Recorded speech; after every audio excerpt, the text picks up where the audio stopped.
Want a 1 to 2 player foot skills drill that only requires a few cones? Then stick around. Hey, I'm Dylan Joseph, soccer trainer and #1 best-selling Amazon author. To increase your team's skills, help them overcome average performances, and boost their soccer self-esteem, make sure to subscribe and hit that bell notification icon. Today, we're working on a foot skills drill that allows your players to focus on their big 3 foot skills. I'll explain how to set it up, what coaching points are a must, and variations on the drill. This drill works best for 1 to 2 players. This drill helps players develop a shot fake, practice players' explosiveness after a skill, and work on improving your players' comfort with pushing the ball without taking a touch every step. Notice here how there's a diamond of cones and 3 cones in the middle. So jab steps, left jabs, then right foot pushes. Do the reverse by performing right jab, then left foot pushes. Cut around the outside cone and then back around the beginning cone. So with a jab step, in order to perform it correctly, it's going to be a more efficient skill than a scissor, because with a scissor, we're generally going to have to plant past the ball in order to appropriately turn our hips. A lot of players, they'll just do scissors like this, where they're throwing their leg around the ball. Notice my body never switched and never told the defender that I was going in a different direction. Now with a jab, we stay behind the ball the entire time, but it's so important that we don't stay directly behind the ball, because notice here, if I go to pretend to push that ball, it never really looks like I'm going to push that ball. So what we want to do is have that ball outside our shoulder, just outside our shoulder, so that when we go to pretend like we're going in this direction, it looks like we're going to actually push it. So what does that mean? Notice how when I dribble, my toe is down and slightly in. So the same thing, when I go to pretend to push that ball, my toe is down and slightly in. And now notice when I land, notice where my hips and my shoulders are facing. The defender now thinks I'm going that way because my entire body is telling him that I'm going that way. So we got to make sure that we're not just throwing our leg out there, that we are going pretending to push this ball, missing, and then pushing that ball aggressively and exploding. I'm going to be honest, the skill itself, you're literally just trying to buy a foot of space for you to be able to push by. The push and the explosion after is where you buy all your space and time. So this actual step here only buys about this much time versus the actual explosion and using your full sprint after. That's what really buys you the time. Okay, the skill buys you space, the explosion buys you time. And with the jab step, it's important that you understand when to use it, and that's when a defender is actually backpedaling. So they're backpedaling, the attacker's attacking, you need to get them off balance in one direction so you can push out and attack space in the other direction. So when a defender reaches in, we're going to be using a different skill versus this, the jab step. When the defender's backpedaling, we need to get them off balance. So start with self passes, right to left. This would mean that after the first self pass, the player would end up on the opposite side. After doing the second one, they would then be back where they started. For the next set, you can perform self passes left to right instead of the ones that you did first, which were right to left. So a self pass. Another skill that we can use here is the roll, where we roll the ball and take a touch up. That defender reaches in, so the defender's reaching in for the ball, we get the ball out of the way and we take a touch up. But notice with the roll, notice my foot has to come from the ground to the top of the ball. I have to roll the ball, that ends up crossing my feet, unathletic, uncross my feet, and then take a touch forward versus a self pass. Okay, you're just passing from one foot to the other, you raise your foot, push it over, set your foot down. Okay, as that ball's over there, raise your other foot and now push it forward and continue to attack. So as the defender comes in, reaches in for the ball, we're just simply pushing the ball out of the way and then attacking forward. Now, you must remember that the defender's momentum is going this way. Okay, so getting the ball wide enough, big enough, out of their way of their step is the most important thing. You obviously want to be explosive after, but they're going to be going from a full sprint to a stop, trying to get back to a full sprint. So they got to go from 60 to 0 and from 0 to 60 all in the time that you're just getting the ball out of the way. So as long as you get the ball out of the way, you're going to be able to succeed with this skill. Now, the important thing to get the ball out of the way is we don't want self passes that go diagonal like that. They got to be directly, they got to be horizontal, okay, directly across the defender. So if he's reaching in, she's reaching in, notice how my touch went directly across their body so that when they reach in, they cannot reach the ball and I'm getting by them easily and efficiently. And this one is much more a midfielder skill, because as a midfielder, you got a lot of people around you, and if they reach in and miss the ball, they normally have a bunch of defenders behind them, so there's not that much risk for them missing. Now, the jab step that we talked about earlier, that's much more an attacking skill. So you're a forward, defender's backpedaling, they got a lot to lose by getting beat, so they take a step in one direction, you explode in the other, and you succeeded there with the jab step, the more attacking skill versus more midfield skill, that self pass.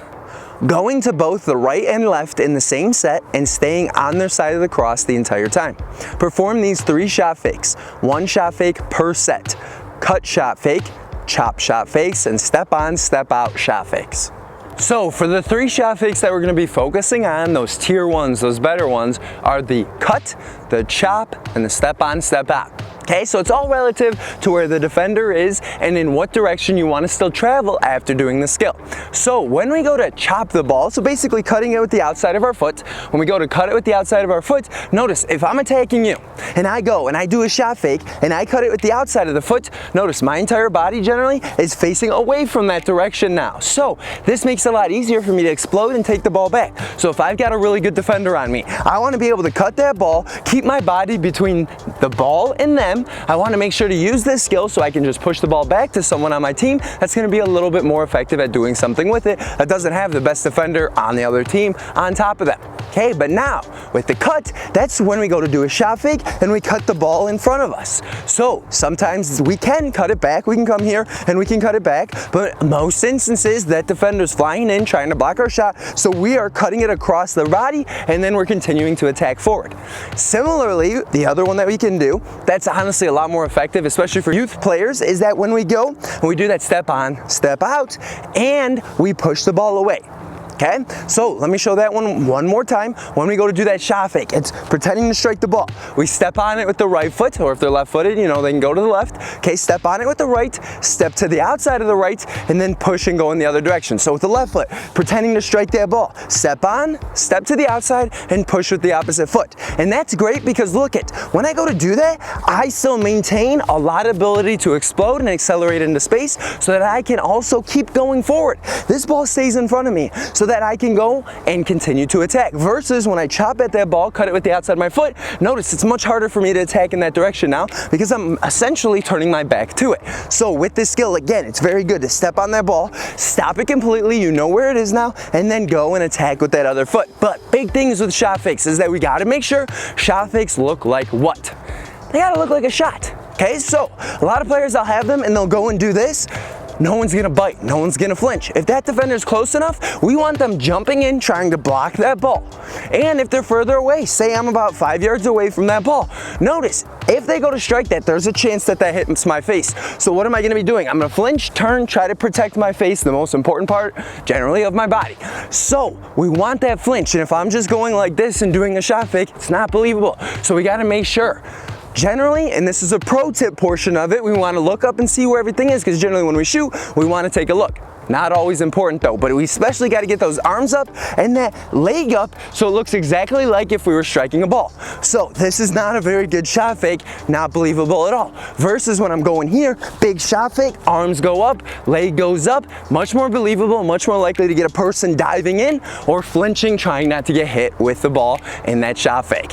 And could you give this video a like? So for coaching points, make sure to emphasize these key 4 things. Number 1, emphasize one touch in between each set of cones because less touches is quicker. A lot of players, especially youth players that aren't as comfortable pushing that ball in front of them, they'll take a bunch of little small touches in between each set of cones, which wastes a bunch of time and it makes fast players slow because you cannot go quickly with the ball as you could without the ball. So taking a bunch more touches is just going to slow you down with each additional touch. So we want to make sure as we're attacking each set of cones, we're only using one touch to get there, one to do the skill and to explode away, and then another to cut around the cone, and then another touch to get to that next cone. Number 2, explode after doing a skill. Okay, the explosion buys you more time than the skill itself. The skill buys you the space that allows you to have the space in order to explode into. So change your speed, change your pace, and get by them. But now remember, in order to get by them, you don't have to be fully past them in order to shoot. You just have to have enough space for that ball to travel. Don't forget that. That was something I struggled with for a long time, and as soon as I figured out that I didn't need to be behind them in order to shoot, I just needed to be to the side with enough space for the ball to go through, I scored a lot more goals because I was taking a lot more shots because I now knew the opportunity to shoot had always been there. Number 3, and we discussed this one a little bit already, make sure their shot fakes look like their shots. So what does that mean? Pro tip, head up. Not as important as definitely having those arms up and leg up to make it look like you're going to be striking that ball, and so it's super believable, so they either dive in if they're close to it trying to block it, or if they're 5 yards or so away, they're flinching, turning their body, giving you that half second to go in a different direction or do something different, such as pass the ball off to a teammate. And number 4, don't let players skip cones. If you're walking around as the coach and you see some player that's maybe skipping the bottom cone every single time, pull them aside, be respectful. You don't want to call them out in front of everybody, but if you see a lot of players doing it, then call out the team, definitely, but tell them like, hey, each cone is an opportunity to get better. That's an additional cut that all these other players are getting that you're not getting right now, and I want to make sure that you succeed just like they are. So make sure that every single cone you're cutting around, every single cone you're getting around, you're not missing anything, because all those opportunities, those compound, those add up. That's the difference between a great player and an okay player, is the number of reps they get. So for your practice, this drill works great at the beginning because you'll often have those players that are 5-10 minutes late.